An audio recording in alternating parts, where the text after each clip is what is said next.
I've been enjoying watching his progress, getting into multiple MMOs as somebody that is extremely knowledgeable on the subject. And I believe he's starting to take on all sorts of raiding. I've been watching him take on Binding Coil Savage, which is not a typical Savage and has a weird history in Final Fantasy XIV. And now he's also been doing a little bit of Guild Wars as well. And so I'd love to hear from Preach, who's currently, as of today, on vacation with his family. It's a great time of year for YouTubers to take some time off and go do other things. You got to keep publishing because the algorithm needs to remember who you are, and he has some things pre-spun up. But it is a great time ad revenue-wise to go get out of town, take some R&R, and if you happen to like cold weather things, I believe he's skiing in Bulgaria. I was skiing in Colorado. Maybe Bulgaria is easy for him to get to. For me, Colorado is a short drive away in my car that mostly runs. I absolutely love MMOs. I've played them for the last 16 years of my life, but when I left World of Warcraft a little over a year ago and decided to actually try out another MMO in the terms of Final Fantasy XIV, I was surprised to find that from a mechanical level, which is how I've always looked at these games, how they started with this sort of World of Warcraft formula and then branched out to become its own thing. When people talk about Final Fantasy XIV right now, they don't really talk about the same things they would talk about when compared to WoW. They talk about the story. They talk about what has become the linchpin of that franchise, despite the fact everything else is there. They carved their own way and changed their content in order to suit what their players demanded. And they're not the only ones to do it. I decided to jump into 4 MMOs because the new style of MMO has a lot of drop-in, drop-out gameplay. On the one day, I'm out killing Razageth. I'm farming high-end keys in World of Warcraft. The next day, I'm crushing extremes in Final Fantasy and enjoying the story. And I want to see how these other MMOs have found their own path, the ones that have been successful. So we decided to add in Guild Wars 2 and Destiny 2 as they've got brand new content coming out in the next couple of months, and jump in and set ourselves a little challenge. So, I currently play Guild Wars 2, World of Warcraft, Final Fantasy XIV, and New World. Final Fantasy XIV is home for me in the same way that WoW is home for Preach. So in that way, we're very similar. Guild Wars and New World are very new to me, and I don't know his history with the Destiny 2 franchise. But Guild Wars, I'm a couple of years in, but the first year I really was just kind of occasionally dipping my toe in when I had downtime from other MMOs. It's really been the last 12 months or so that I've hit it a lot harder. I'll be doing Chalice of Tears for my very first time this week on Thursday on stream, totally blind. And I'm really looking forward to it. I finally have my Sky Scale. I found a precursor last week and I was like, I don't know what this is. And everybody was like, it's really good. So now I get to start on that journey and whatever that means. And I've been enjoying the heck out of that game. It's been amazing. But when he talks about the 4 games that he picked, what is interesting is that there is this question of like, if you wanted to compare games, do you want to compare similar games or different games? World of Warcraft and Final Fantasy are basically the same game. I know that diehard fans of one or the other, especially if they either already knew they didn't like the other just from glancing at it, or worse yet, they were burned by that game and they would like to distance themselves from it, and so they play the other one where they're very, very happy. It can feel very insulting to be told that they are alike, but compared to every other MMORPG on the market, they are 2 sides to the same coin. They are very similar. They both have a mandatory campaign to get to cap. They both constantly look at ways to rush people to cap, even though going through the backlog of content is something that you want to rush current players through, but then you want veteran players to be able to go back and leverage, and both games do that with mixed results. And the list goes on and on and on and on for the first 90 to 99% of the game. In those last little differences, when you talk about alt friendliness, differences in the combat system, even though they are games with similar basic concepts as far as they are tab targeters with several dozen abilities on the bar, and you have a tank healer, very clear DPS delineation, ranged and melee function a little bit differently. The way you have weekly lockouts, all of these things are areas where gearing, the way they function differently does make them feel very, very different to a player that is an expert in either WoW or Final Fantasy or both.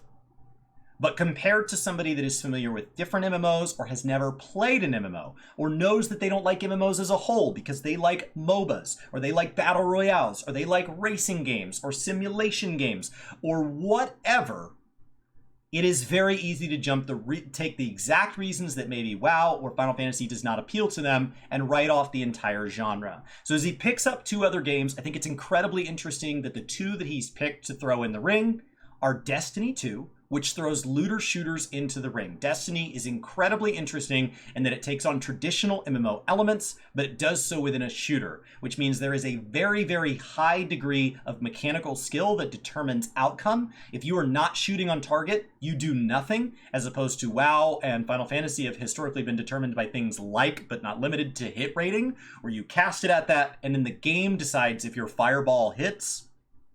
And it is something that has a very different progression system. You have this light system, and it basically works to push your item level up very rapidly to kind of a soft cap, and then there's a harder mode at the end. And the way you kind of level those things up and what that means within the perk system actually in some ways starts to mimic a loot variety that you would see maybe more from like an action RPG system, something like Diablo. But it works just a little bit differently. And so they kind of turn things on their head. A lot of its loot system is actually very reminiscent of what New World, being a newer game on the scene, is doing. So it's not that they're alone in this, but when you compare it to Final Fantasy and WoW, the loot system, the combat system, and what it means to call something a raid or a dungeon or a story or even things like an expansion or a season function a little bit differently. They do annualized expansions instead of every 2 years like both WoW and 14, who've historically alternated with each other. And so then he also threw Guild Wars in play, which is like the king of all lateral modern MMOs. And so without going and throwing something else in there like RuneScape or something like that, this is a great representative of a game where you have been at cap for over 10 years if you are an original launch player.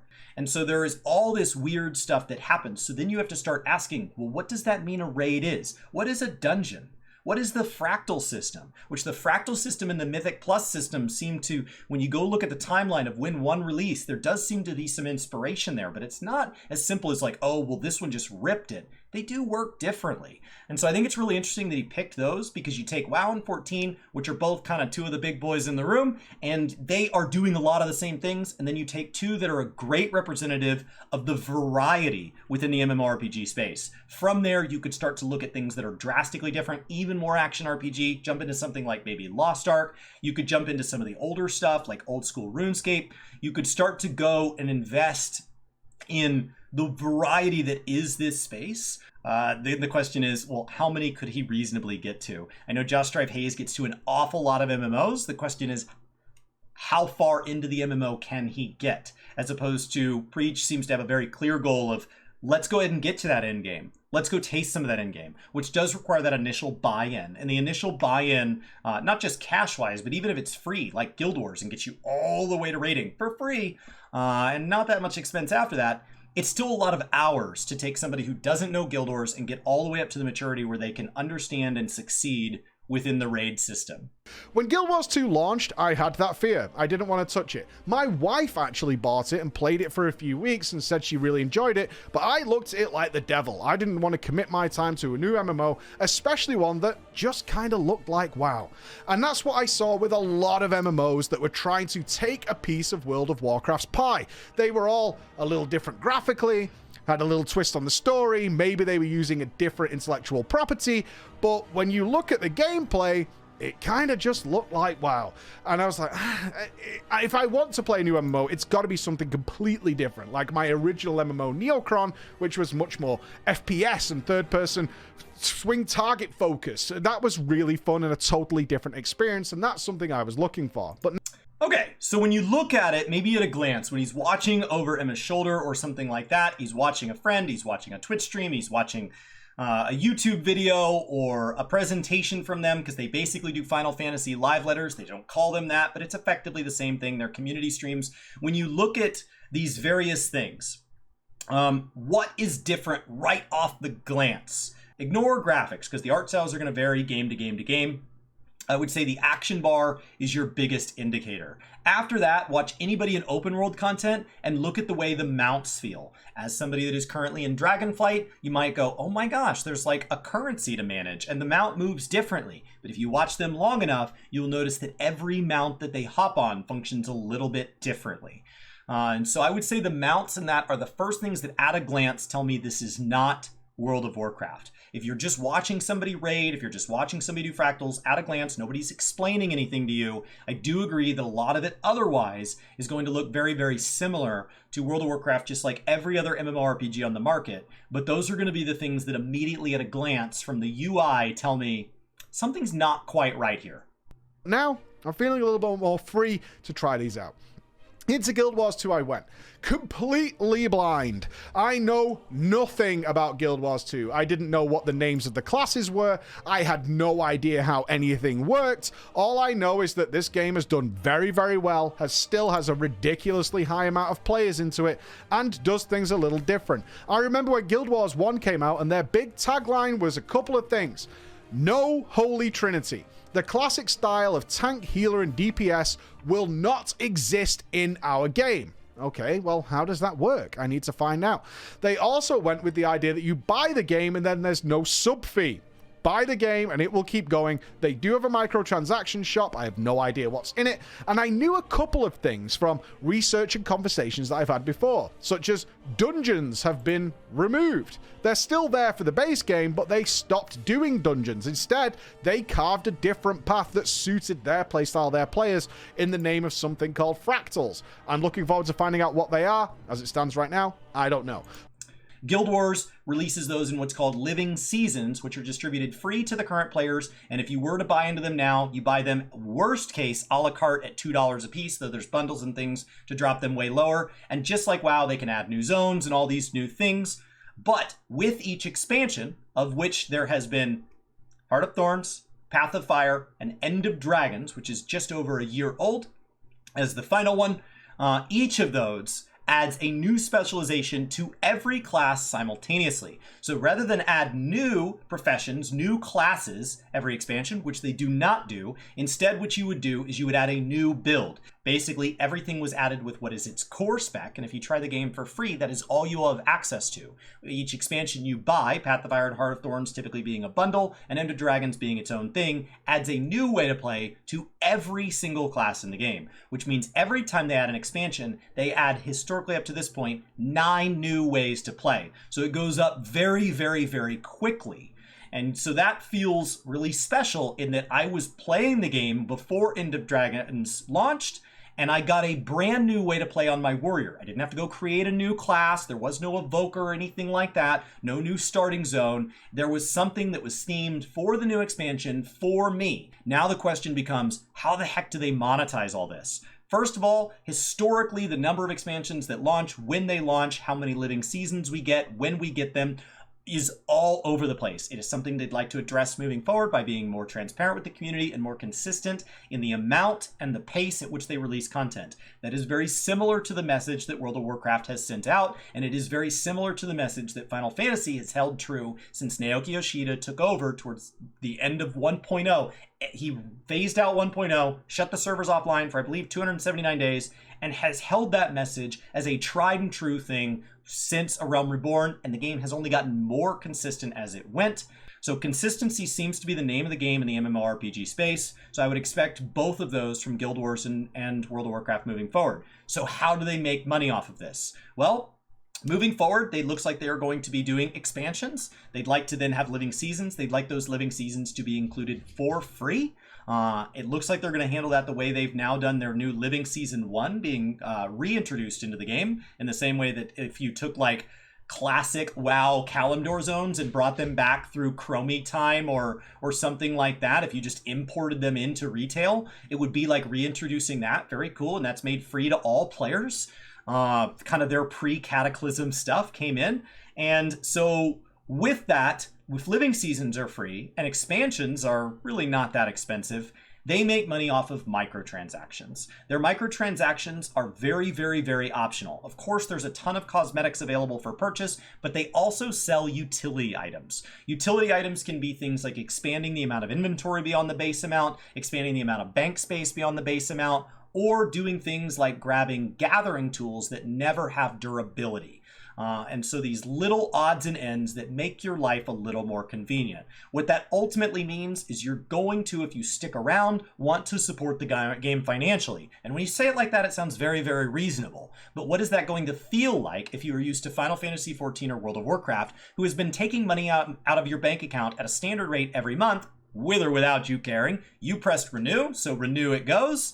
And what that ultimately means is that you will need to actively decide to pay each time. So it's a little close to an a la carte type cafeteria experience where you will decide you want another piece of cake and you will go buy just the piece of cake. So at first glance, it doesn't feel good because I'm talking to the cashier a lot more often, but annually, in my experience, it actually works out to a lot less money. So I should be appreciative of what it is. It just takes a lot of mental gymnastics to kind of get myself to where I'm used to this kind of more let me pay 1 nickel and 1 dime, and that is that I'm being nickel and dimed, but in a good way. And so it takes a lot of adjusting for me, who's been in subscription-based MMOs for most of my time in MMOs, and it's been hard for me to adjust to that. These items become something that you only need to buy if you stick around. The base game is free all the way to cap. And so if you are not somebody that ends up enjoying all of their open world content, you will never need the unbreaking gathering tools. The ones that break aren't a big deal. You can buy them off any vendor.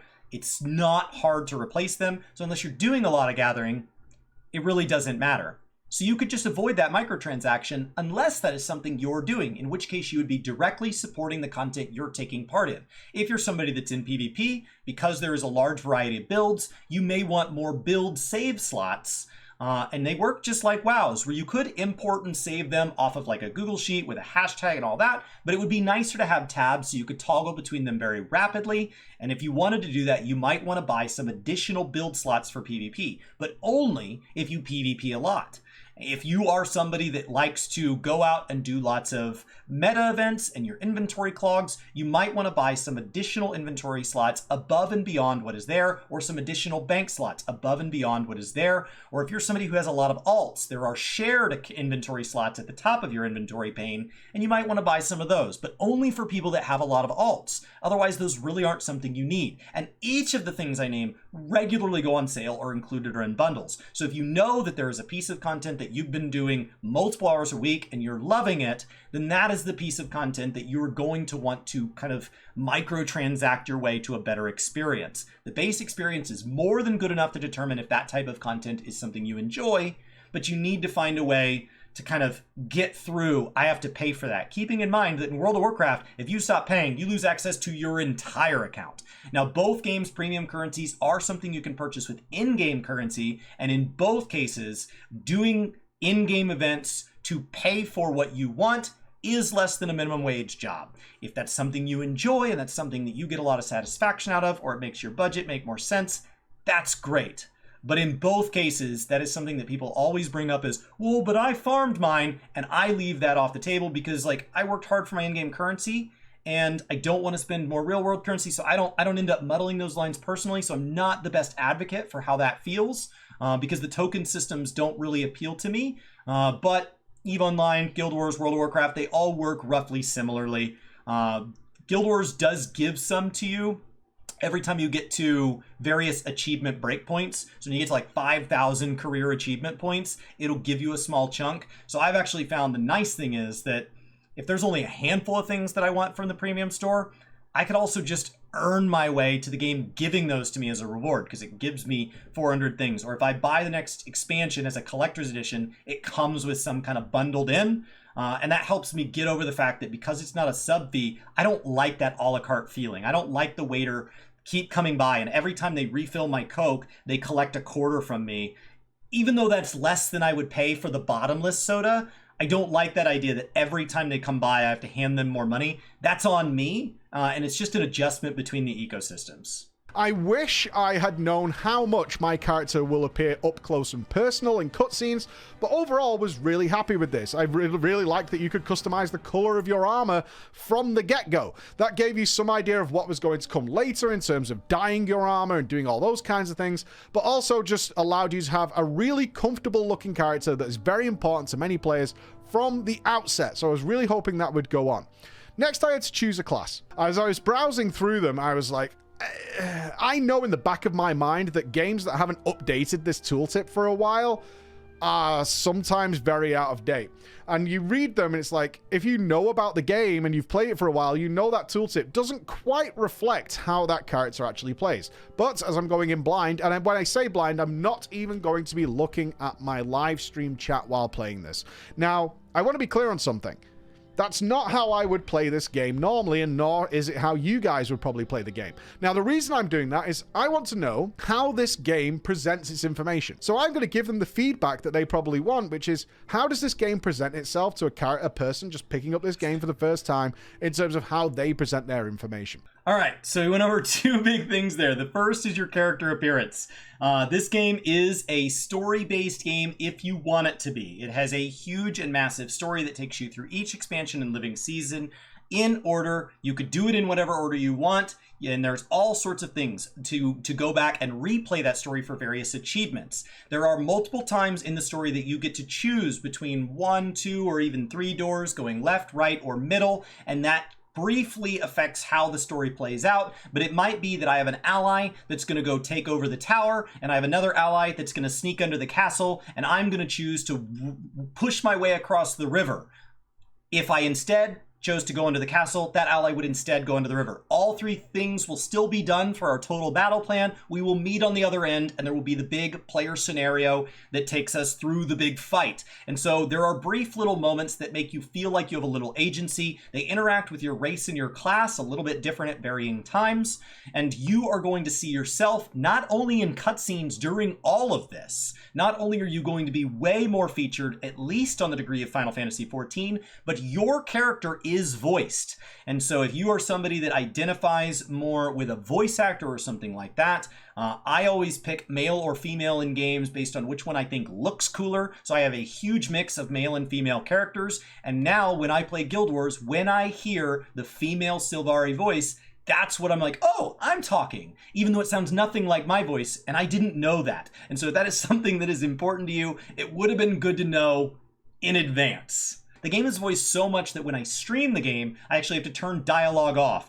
because they keep interrupting me. It's like trying to talk on the phone in a loud bus or train car where everybody else is talking on the phone as well, and you can barely hear yourself think, especially because a lot of times I'm walking by somebody and I'm only hearing one half of their conversation because I missed the other person talk until they were in range. There is an incredible amount of voice acting in this game, so it is a very big immersive world. I find myself, for the purpose of streaming, actually have to turn some of that down, which is a great option, as opposed to games where I don't have the ability to ever turn it up in the first place. So I love being able to choose the amount of world immersion that I have. Absolutely incredible. As for the new player experience and what that's happening, Guild Wars wants this feedback. They are actively listening. Now, that is something that has been done a lot more in recent history than in the past, has been what I've been told. And so that is something that they're going to have to get better and better at. They may not always be good at it. And just because they're listening doesn't mean they have to do what you suggested. Just because they heard you, right? It doesn't mean that they're obligated now, well, I heard it, so I have to do it. It means that they can take it into consideration. And I think that's a really good thing. And so as they look at this, they have gone back and begun addressing their new player experience. They're largely doing it through their achievement menu. And as you get to know the game, their achievement menu is basically the glue that binds all content together. So it's a great place to start. And the way they've done it is a great start, but much in the same way that Exile's Reach and Chromie Time has been the beginning of a new player experience for World of Warcraft. The appropriate response is, great job, keep going. Final Fantasy has the same issue. As the trusts come through, great job, keep going. The first things first then, the zones. Let's go through those. They're really pretty. They're very, very pretty. The first zone I loaded into was called Holbreck, which gave me kind of Dun Moreau vibes, these snowy, mountainous areas with some grassy verges on the sides. And the first thing I noticed is I'm not at a quest hub. The initial quest I got was very much what I would expect from any MMO, but then immediately I realized this is not how Guild Wars does its leveling. There is a map completion we'll get to later for each zone. You can complete every activity there, but what's more important is the quests are presented to you at random. Each zone, and I had my guys have a look at this, has roughly 60 in each zone. Random events that can occur. And these happen just by walking around and bumping into stuff. So by the time I got my first quest, which was, hey, go here and check this out, I had done passively 4 or 5 different quests. And these quests were pretty engaging for the most part. They usually actually changed into a chain of events, which I really liked. Bump into an NPC who's walking towards a cave, and you might see something on your map pop up saying, hey, you should probably look after this NPC. Okay. Then you get the NPC to the cave, protected and safe, and then the NPC finds something of interest, an archaeological dig, some sort of tool, some sort of experiment being carried out. So you've basically done a full quest chain that you would pick up in any other game without having to return to an NPC to say, I did this part and I need to go back out again, or return and do that part. It just naturally flows into another. And you also have the running risk of, if you are lazy and this quest fails, then you've maybe missed out on several other follow-up areas that go along with it. And this happens all the time. It's one of those games where you're trying to do a task and you're just constantly being waylaid. If you're not disciplined, you're constantly waylaid by different interesting things to do. You'll be turning into different creatures. You might end up in a drinking game. You're doing all kinds of different things. Now, not everything is wonderful, for sure. One minor criticism I would have is the heart system to unlock NPCs. At first, I was really interested in this. There are these NPCs around that have a golden heart over them, and that means that you can gain some sort of favor with them by helping them out with their task. He's talking about the open world. He's still early on in the game, and so I don't know how far he's made it as of this recording, but he talks about his initial zone experience and what that plays like. The initial little hearts he showed are called Renown Hearts, and those are little quests. One of the coolest things about them is there is no quest log. When you talk about New World, Final Fantasy, and World of Warcraft, the 3 other MMOs I play, there is a log, and I have to have the quest in order to progress the quest, but I can only carry so many quests. When you go into an area, just within a particular zone, if you're within range of a Renown Heart where the quest could be completed, it just pops up and says, hey, there's bears here. You should kill 10 bears. Or you should do things that progress this quest along. And so you do the things that progress the quest along. If halfway through the quest, a friend says, hey, come do this thing with me, and you go pop off, it doesn't stay in your log. It disappears. You're no longer near the bears. It's not your problem. And when you come back 6 months later, a year later, you walk back in range of the quest and says, hey, you're about halfway done with this quest. Do you want to finish it? Super, super cool. The other thing the zones do is they reward you for total zone completion, doing everything that's available within a zone. That means all the quests, all the exploration, all of that. There's big chests that just reward you with this account completion.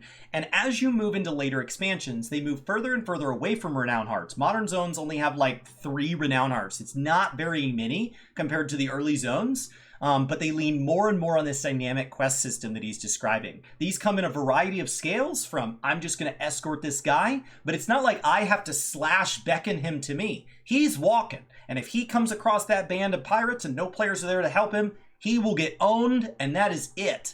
So for him to be alive, anybody that's around, that's nearby, will see, hey, there's a vulnerable NPC trying to walk up the road. Hope he doesn't get attacked by pirates. And, so like you have to go and protect them or it'll fail. And so there is an encouragement to go take part in these events, and they range in scale all the way up to the degree of like the big fates that you do to get your little like mount tokens in like Ixion in Final Fantasy XIV, or like the anniversary dragons in World of Warcraft, and those are called meta events. And so it follows this all the way up to a scale where sometimes there's like 3 groups of like 20 or more players besieging an entire city, taking on massive bosses. But sometimes they're in these huge like vehicle elementals just like launching things, and sometimes these events have different ways, and so there might be like 4 different ways to progress this event. You get an achievement for doing the north, south, east, and west siege on this city, and that's to encourage you to do each and every way, because you might find I did this meta event on the south team last time. This time I think I'm going to join the north team, and it works differently. It's not just another team doing the same thing from the north. The north team is a totally different problem to solve from a game mechanics combat standpoint.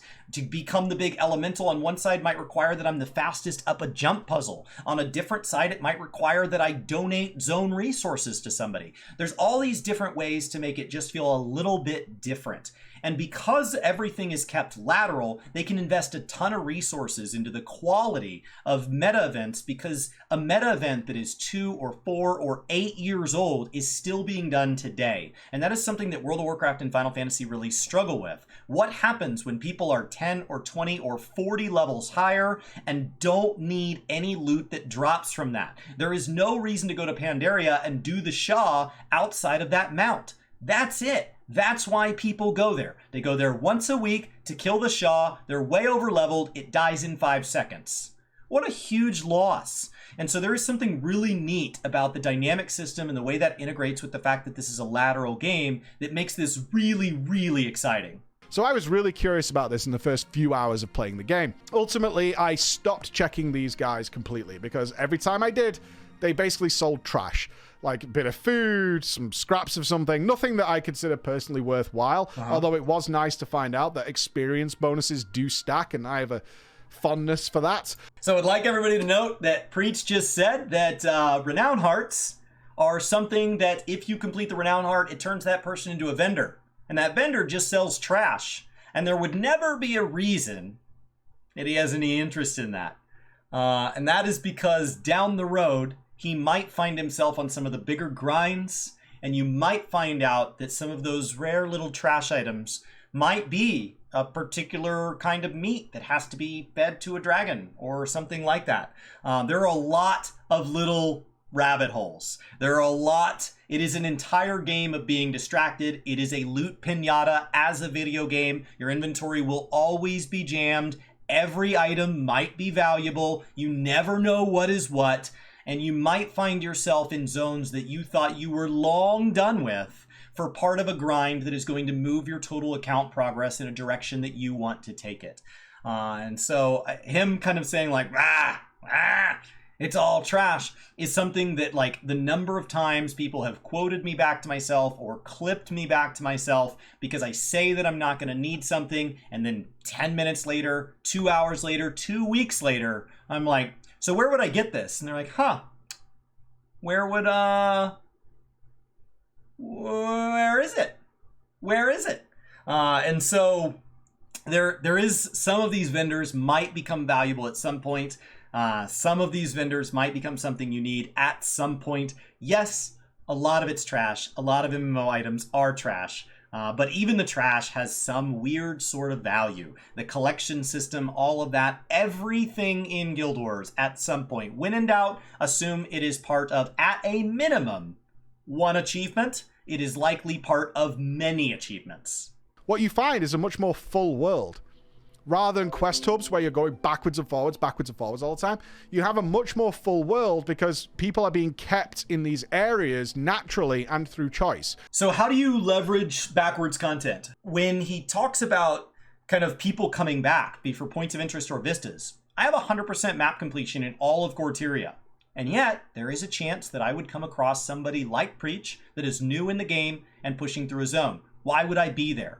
Well, things like dailies, things like resources. So the act of harvesting lumber, a lot of the lumber is the same across all these zones. There's not 6,700 different kinds of lumber. And there is a daily to go harvest lumber from a particular part of the world. So it'll encourage me to do that. Meta events are something that are absolutely still relevant in in-game. So if I need to go harvest a meta event from a particular expansion, it's anything from that expansion will get me kind of on roughly the right loot table, at least at the point that I'm at. So I might find myself just going to whatever part of the world gets me progress for the type of experience I need, the type of item I need, and I might find myself chasing a meta in his zone. I might find myself going back and grinding old achievements, because achievements, they grant things like premium currency and all this stuff. So achievements are a very valid way to pursue this game. So anybody that likes anything tied to the open world might find themselves in the zones that he's in for any variety of reasons. And that means to a new player, they're just minding their own business, collecting a vista, exploring a point of things, going to the next Renown Heart, following the story, just looking over the next ridge because they've never been there before. And all of a sudden there might be a massive dragon and 72 level 80s show up and shenanigans breaks out. There might be people who are just showing up because they need something to do. There might be people that have optimized this into some sort of gold farm. There are all these different people there for different reasons. So right now he is already keying in on all the reasons that he thinks other people would be there just from the amount of experience he has in the game. And that number of reasons is only going to grow as he becomes more familiar with the systems of Guild Wars 2. Let's talk about one of the elephants in the room that I didn't enjoy, but mainly it's because it could just use a coat of paint, ArenaNet. It really could. It's their UI. It actually reminded me of the old Star Wars RPGs. It's a very retro UI, and it was off-putting. And I think it would be very off-putting to any modern players. I want to pause right here and I want to highlight that he has 54 frames per second. It was dropping below 50. I assume that Preach has more than capable hardware of the vast majority of games, especially within the MMO space. He's not looking at Forspoken here. So I would assume he has a fairly decent thing. I run a NVIDIA 3080 and a CPU that's in the same ballpark. My computer runs on an SSD. It is a dedicated streaming machine. That is all it does. I can run World of Warcraft, Final Fantasy, and my stream at the same time, full pegged, 60 frames. Everything's in 1080. I run 4 monitors. Everything's smooth as butter. Stuff open in my browser. All of that. But when I go boot up Guild Wars 2, the fan kicks on and the frame rate plummets. And so, like, just what he's talking about here is not just a UI element. Who come into that game to check it out and be like, oh, this reminds me of like an old Windows basic RPG from back in the day, because it is that style, and it can easily be fixed with just a little bit of graphical improvement. The functionality is totally fine for like the system settings and things like that. It's just got that old school feel. It's not, you can't mute dialogue without just turning it down. So if you want to just mute briefly, you have to forget all your audio settings and turn like all this stuff down. It doesn't have the ability to set. It'd be nice to have presets, since everything else in the game runs in presets, because when you're in story mode, you might want the dialogue up, but when you're in PvP, you might want the dialogue down. When you look at keybinds and things like that, it's not easily searchable or to know where anything is in a way that mimics what modern games would do. Their DirectX 11 update, however, all these complaints is to say the game is getting moved in DirectX 11, I believe in March. It's been a long announced. They've been working towards this. They're working on optimization. Right now, it is not a game that easily moves. Like, it doesn't easily deal with me having multiple monitors. It doesn't easily deal with me wanting to address my sound settings before I boot up the game. It doesn't easily deal with me wanting to get my graphics settings quite just the way I want it. There are a lot of clumsy things that just come from the fact that this game was released with these options at a time that people were not streaming games and running 2 or more monitors with unbelievable amounts of hardware that can have very good experiences, while also understanding that the MMO space needs to be able to run on an unplugged in toaster. World of Warcraft has, however, addressed this. They are constantly, every expansion making massive updates to the way they do this, and they keep their bottom end spec very, very low. I think their minimum graphics card is like 14 years old at this point or something stupid. It's insane. And then their very high end allows you to just, I can jump it between windows, I can turn it down, I can zoom it up. It's all over the place as far as the customization. We're not talking art style here. We're talking UI choices and options within these menus. It is something they can absolutely address. They did make a small little push into a lot of this kind of quality of life and things like this, and announced the upcoming DirectX 11 integration as they prepared to launch their Steam version. So they have been kind of in the process for about the last year or so of transparently and publicly starting to talk about all the upcoming changes. But while they have probably been working on those for several years, those are just something that's going to roll out slowly. I think it's very good feedback. Keep offering it, especially because it's very easy for MMO players as a whole to get the blinders on and just play one MMO, because the average MMO player does have more hours in a week than the average gamer, but it is still limited when you talk about playing more than one MMO. The vast majority of MMO players are not playing more than one, and the ones that are not playing more than 2 or more than 3 or more than 5, and somebody like Preach can. And that's a better ability to go out there and say, what else is going on in the space? Is something over here standard because that's good enough, or is it standard because it's behind what the industry is capable of? I'm talking about things like, hey, I had the ability to like tell it that I wanted dialogue on in cutscenes, but I did not want dialogue on from people in town. That would be a really neat filter, and it might be something that playing other games or having a wider breadth of experience might tell you is possible, as opposed to simply just always playing Guild Wars for the last 10 years. You're like, I don't know, that's the way it always is. And so the fact that the game hasn't been optimized yet, I would say I wouldn't worry too much about UI updates until they've finished the move to DirectX 11, until they've finished their Chromium updates, until they've finished just getting the game caught up with the modern things. As you talk about games needing a new rework on the underside, Final Fantasy XIV is going through it right now. World of Warcraft goes through it what feels like every expansion. At the same time, you have all sorts of questions for these games on like, what are you doing with controller support? What are you doing with platforms that you don't currently support? Guild Wars is really weird because my understanding is used to support Mac and now doesn't. So it's actually a game that over its history, from my understanding, has actually reduced the number of platforms they support as opposed to increased over time. So the life cycle of these is really, really hard. A few hours in, inventory became a real problem. Now, thankfully, because I got the Epic Edition, which contained the expansions, I got given a bag in my mailbox because I'd bought that game, which I hadn't. They provided it for me. Not everybody's going to get that, especially when trying out the base game, which is free. That's not going to happen. And you are given very limited backspace. And what they do is kind of constantly flood you with loot. It was a lot. And I honestly didn't know what to do with it. There were so many... The loot drops at the same rate it drops in something like Diablo, and you don't know what you need and what you don't. And ultimately, I know I can send this stuff to alts, which is a big plus, is that you can get extra gear early in the game that you can actually send to your alts, so they start with gear. There are limitations to the alt support, but Guild Wars 2 might be the most alt-friendly game I've ever played. It's not only alt-friendly, it's alt-encouraged. And so alt progress and account-wide progress is something that I think Guild Wars sets the standard for in the space. It's something that World of Warcraft has done a better job in Dragonflight than ever before supporting, and that still makes them wildly behind the ball on this. And especially when you talk about the number of things that would be benefited by this. If you like going out in the world and killing rares while doing world quests, heaven forbid you kill a rare you've already killed before on that class and already gotten the loot you need. Because now what's going to happen is you're going to get that piece of loot, it's going to maybe drop in a different armor type, and you're not going to be able to transfer that to a class that could actually benefit from it because that class is still something leveling up. There's all these little moments that just drive friction needlessly. Every game mode in Guild Wars 2 is a loot pinata. All of them. Every single one is just detonations. The world is raining down loot at all times. And the reason that feels cynical is that when you run out of bag space in Final Fantasy XIV, you run out of bag space in World of Warcraft, it is what it is. A brand new player feels very limited in some MMOs, not as limited in others, but at the end of the day, when you get there, you get there. And sometimes games over time allow you to increase this. Other times in games, they start you with plenty. That's it.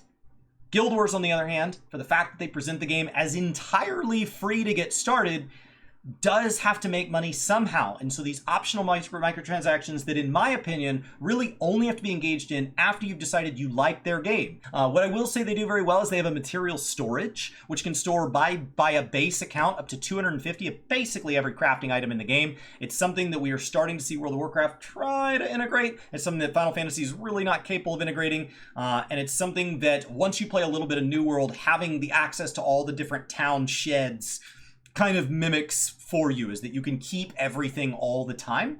And so there are games that do this, and I think that's really great. But for a new player, at the very beginning, you don't understand how important salvaging is. You don't understand that the word trophy means something that many times you can throw away, but not always. There are achievement items in game that you need to keep, so you can go hand them to somebody. There are a ton of achievement items in game that it acquires the achievement simply by the act of receiving the item, and after that you can toss it. There's also things like cosmetics, and if you receive it, the act of using it will let you apply that cosmetic for free. It avoids the use of the transmutation charge, that kind of transmog, glamour prism cost.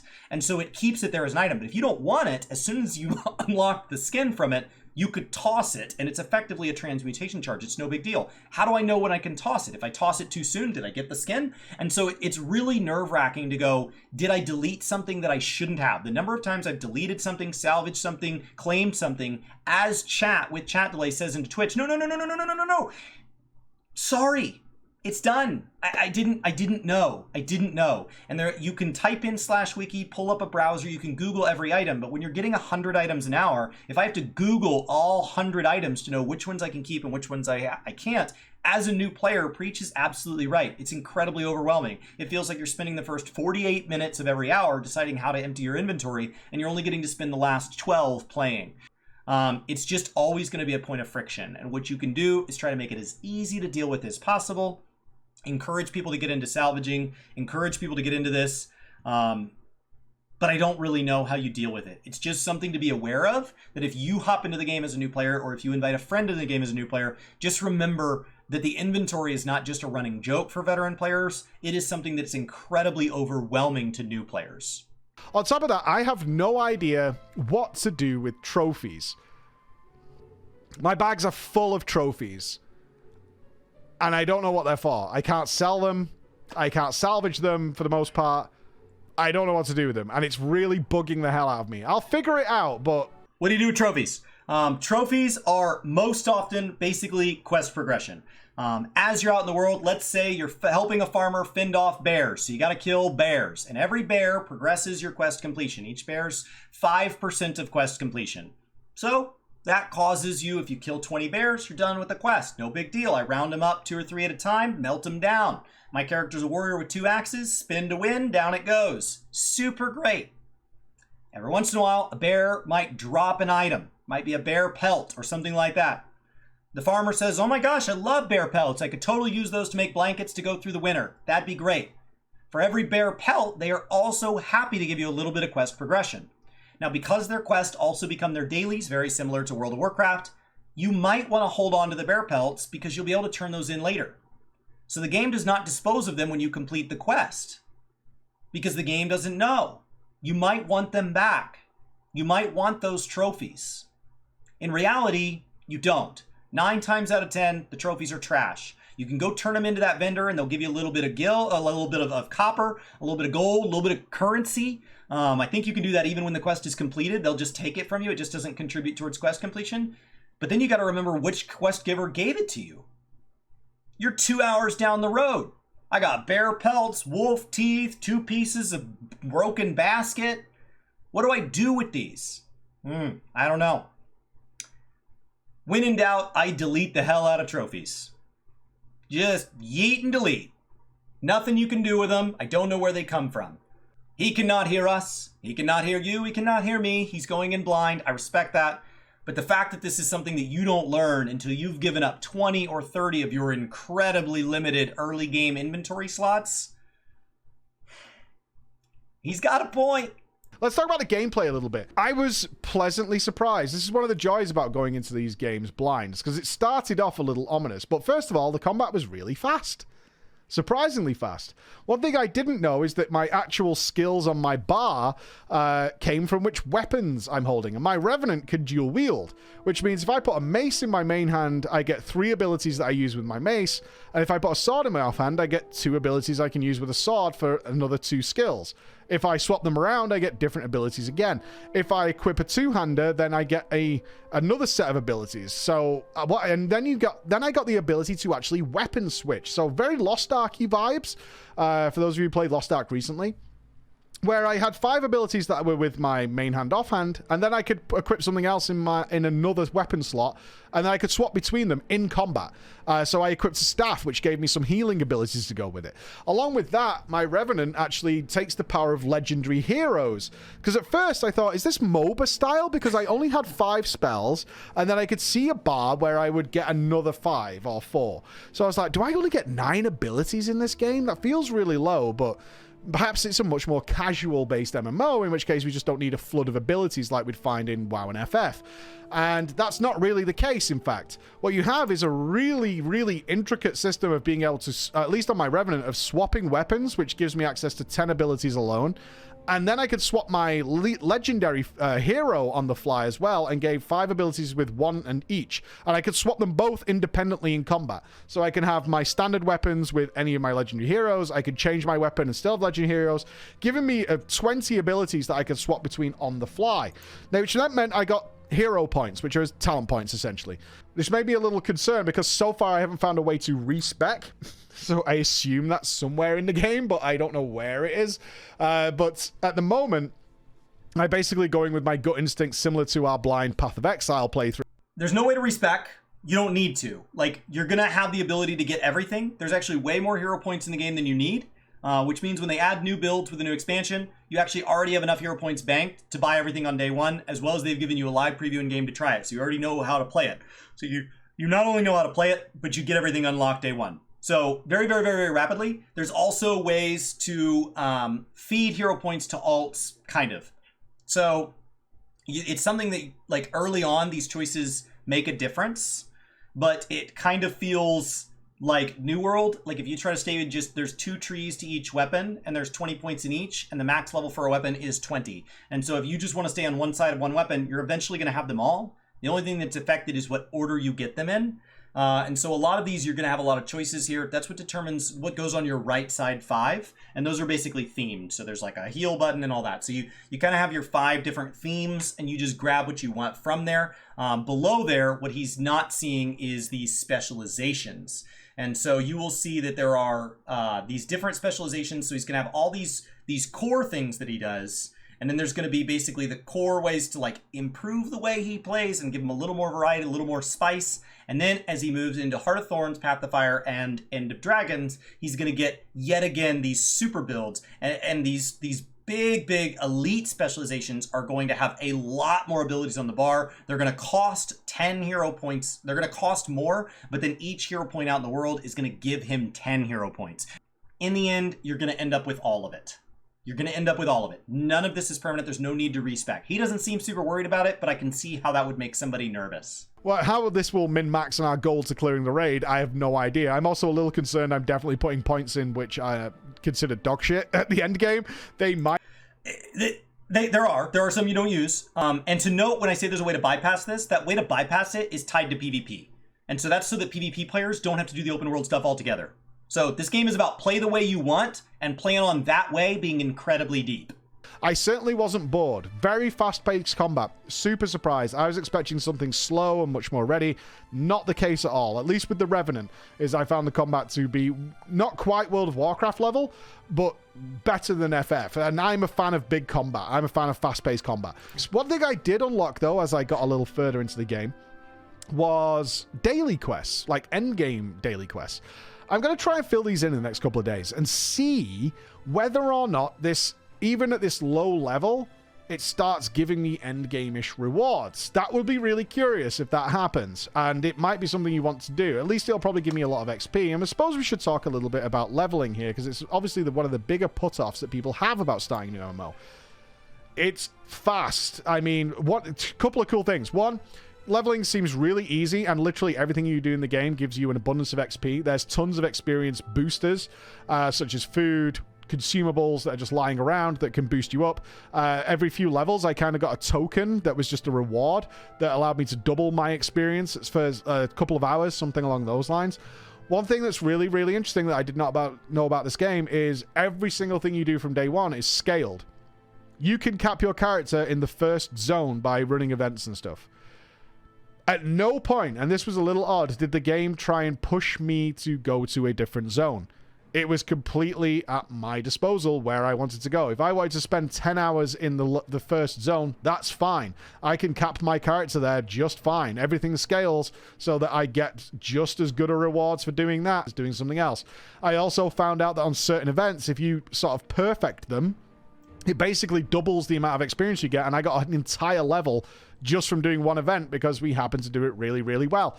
And what I ended up doing was I 100% of the first zone, which got me some reasonable rewards for doing that. And then I kind of opened the world map and just kind of picked where I wanted to go to shake up the environment. I wanted to see what different environments were like. So I just kind of pick and chose where I wanted to go. And if I found a zone I liked, I started working towards 100% it. This is a really nice way of leveling. You're doing it right. You're doing it right. My friend Steven played through this game with the story. Leveled him all the way to cap. Handled it. My brother leveled all the way to cap in PvP. He's doing it right. I went zone to zone like Preach did. You're doing it right. Everything you do grants experience.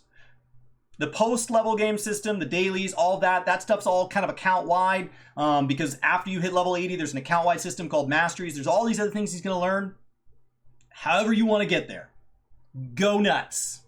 And occasionally the game would ask me if I wanted to move to another shard that had a fully higher population, because the shard I was currently on, people had logged out, people had moved on to different zones, and there weren't a lot of players in it. So it's like, hey, we're going to move you over in an hour anyway, but if you want to move over now to a zone that has got a load more people in it, that would be cool. And that worked out really well when I eventually went to try a world boss. World bosses, as everything in the game is scaled, you can do world bosses from day. In Final Fantasy XIV, to play with other players used to be impossible, and their big advancement is that it is now possible. That's all the advancements. It is a wildly positive advancement for that community, but the huge, big leap forward is that what was not possible now is possible. World of Warcraft ran into this as a bottleneck issue, and it had to be fixed. And they fixed it on the back end with shards, and it just handles it. Entirely without permission. There are positives and negatives to that, and it just handles it. Guild Wars said, you know what? Why don't you tell me if you're ready? You got an hour to finish what you're doing. Do your thing. There are reasons not to take it. If you take it before that hour thing goes up, if you take it any time in that hour, if you press no, it just becomes like a little circle down there. You get a buff. If you help us make a better player experience for all players, yourself included, here's a little something. Here's a little something. Day one, and I did. I had no fucking clue what the hell was going on whatsoever. I had no idea. And that's always back down to a UI issue, is at some points I had so many buffs from other players, and they're all tiny sort of icons. I have no idea what they do. It's one of the things that I think a lot of MMOs are guilty of. In fact, nearly all of them are, is group buffs are great, but there's no clear understanding of what they are, and the UI isn't usually great at telling you what they are. One criticism I would have, though, is the game has not given me any multiplayer stuff to do. I am doing stuff multiplayer. People are joining the events. We obviously did world bosses with a lot of people, but I've had no dungeons. I know they exist. I've had no group quests. I've had nothing that sort of wanted me to interact with another player directly. Some people will really like that. I like player interaction in my MMOs. You know what a game is that has a large single-player story that you could do with friends, but you don't know that? You could find parties for, but you don't know that? And has dungeons that you could do to expand on the lore, but you don't know that? World of Warcraft! World of Warcraft has a massive campaign tied to Dragonflight compared to past expansions that tells a big cohesive story that has dungeons that expand on that world, and they are entirely optional, and it is not immediately clear to a new player how or where to get into those. They don't necessarily know. It is not any more clear than it is in Guild Wars. To a veteran player, of course it is. I can tell you all the ways right now. That's fine. The person who knows where it is doesn't need to be told. The question is, how do you move from somebody that doesn't know to somebody that does? Guild Wars and World of Warcraft are both absolutely guilty of this. They have all of this content. The dungeon system became basically their equivalent of Mythic Plus, called Fractals. So they no longer add base dungeons to the game. If you can imagine Dragonflight just not adding normal and heroic and just jumping straight into M0 and above, that's what they've done with Fractals. It just kind of built it as one big cohesive system. So if you made Mythic start at like Mythic -4 and then go to Mythic 25 and you just called it all Mythics, then effectively you would get rid of normal and heroic. So that's kind of what they've done. I did zone completion out in the world, and just like Preach, sometimes I was with other people and sometimes I wasn't. And I didn't know about the looking for group tab where I could go like find meta events that are in my area. I didn't know that the official basically wiki has an event timers tab that will show me where the next events are. And so I could say, that one sounds cool. In 20 minutes, I want to go over there and I can join a group. There are all these ways that Guild Wars is a community event in the same way that WoW pre-patch is a community event. You can be around other players constantly and honestly probably should. There are all these ways to just make being part of the community really, really, really fun. The big seasonal events, it's all epic. But it's not immediately clear how. And that is something that the new player achievement pane is starting to create, those little invitations, those little moments where it reaches out a hand and says, hey, you're invited to this party. If you want to come join us, you're totally welcome. I know you won't know anybody, but we're just excited that you're here. So the community as a whole wants you to be a part of it, but it's not immediately clear how to get into that. And that is something that World of Warcraft is guilty of. That is something that Final Fantasy is guilty of. That is something that Guild Wars is guilty of. That is something that New World is guilty of. That a new player can play the game for 100 hours and then quit and say, I just thought it was lonely. Meanwhile, there is like the world's largest house party raging next door, and they just don't know how to get invited. I'm assuming that the story of Guild Wars 2, at least for the base game, which is where I am right now until I reach level cap, is the story that was there from the original, and it shows.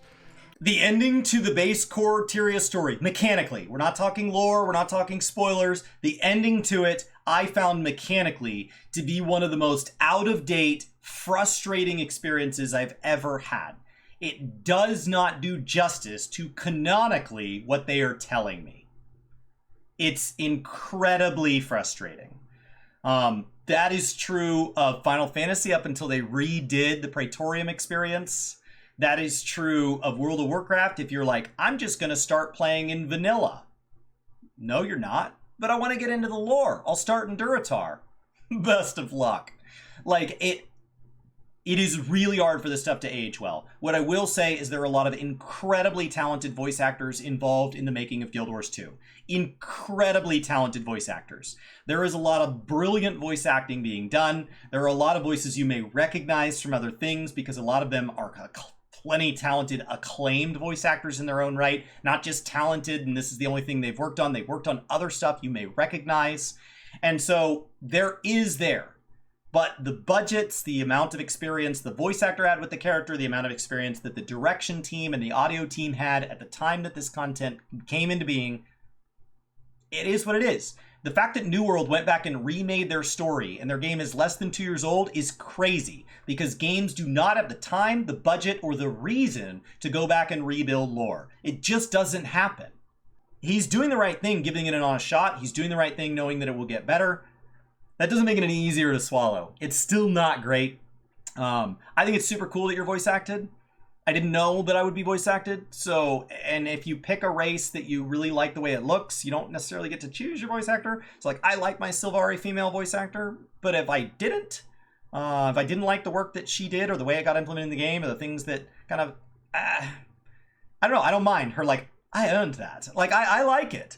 But if I didn't, it's still mine, whether I like it or not. But that's where we are after day one, and this journey, so far, I'm very much enjoying it. Like, the gameplay, the zones, world bosses, they've given me a lot in the first 7 hours of this game. And I'm going to throw a lot more at it and see where this journey takes us on our missions to clear this raid. But so far, so good. Criticism, I think, is fair. Not everything's going to be perfect. What I'm really looking forward to next is, one, figuring out what the trophies do, because I have no idea, and finding a dungeon. I really do crave some multiplayer action now to see how that goes. I want to know what that's like. But as I sign off, so you're the base dungeons, they dropped support for them instead of iterate on them because they weren't in a format that was working. There wasn't like a lot of good to them and a few bad where they could iterate and grow, as opposed to early WoW dungeons did have a lot about them that back in vanilla I remember really enjoying. In hindsight, they've come a long way since things like Wailing Caverns. But from the very first time I logged into Wailing Caverns and I found a group in chat and we zoned in, it was like, whoa, let's kill some raptors. Let's skin some raptors. It was just great. It was great. Right from the get-go, I liked it. Fractals are substantially better. And so there is just a noticeable quality improvement from day one in Fractals. And so there is a whole system that gets invested in there. I will say that because Fractals have something to be gained in what you do in them every day and what can be lost in the amount of time that somebody wastes of yours, Fractals and small team PvP are the only two times in Guild Wars that the amount of gap between a team's expectations, the individual expectations of each person that makes up that party, and the reality of the outcome that will never align with all of those separate, distinct expectations has driven enough friction that those are the only two systems in the game that I have found toxicity. That is not at all speaking on behalf of the entire community. It is the exact same in WoW. It is the exact same in Final Fantasy. When you put people in a small group setting where each person has a set of expectations for what they think will occur, the amount of preparation, the amount of effort, and the likelihood of a desirable outcome coming out, take a friend if you have it. If not, the most important thing, just try to be open and communicative about where you're at. Hey, I've never done this before. Looking forward to trying it. Just tell people your honest belief, your honest expectations. How far have you progged? How prepared are you? What are your expectations? And as long as everybody's aligned, we should all have a great time. But just as a final thing, as you're getting into Fractals, as you're getting into PvP in these games, immensely rewarding.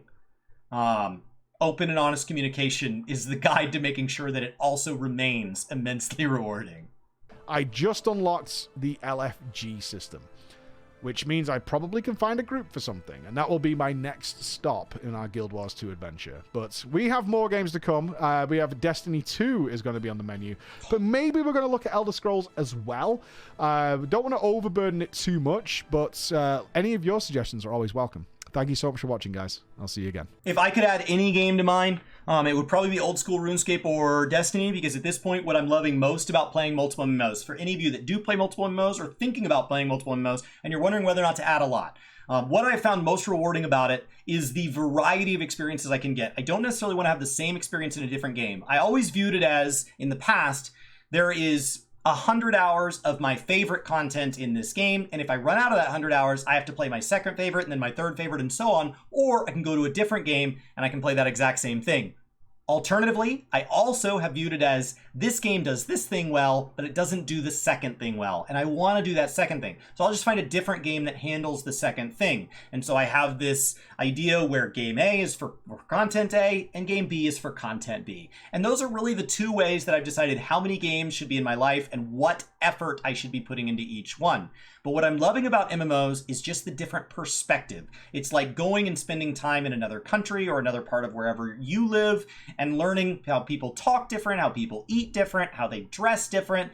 And it's just about learning these different things, hearing the same systems you're familiar with called different ways, referred to different ways with different pros and cons to them, can give you a different perspective, not just on how that game works, but also how your home game works. There are absolutely aspects about my time away from Final Fantasy XIV, which is my home MMO, that makes me feel more at home in Final Fantasy. When I go back, it makes me appreciate things that I didn't know I appreciated. It makes me realize there are strengths that I took for granted. It also shows me areas where the game can afford to improve, and the sorts of improvements that might be possible versus the sorts of improvements that I looked at a bunch of games and none of them have this. So maybe that's harder than I think it is. I'm not a game developer. I don't know what I'm doing. And so it helps kind of temper my expectations and prepare me better to be a better and more thoughtful Final Fantasy XIV player, in addition to making me have fun in those games. Obviously, when you go to another game and you have fun in that game, that is in itself very, very valuable. From a standpoint of a hobby, which is what gaming is,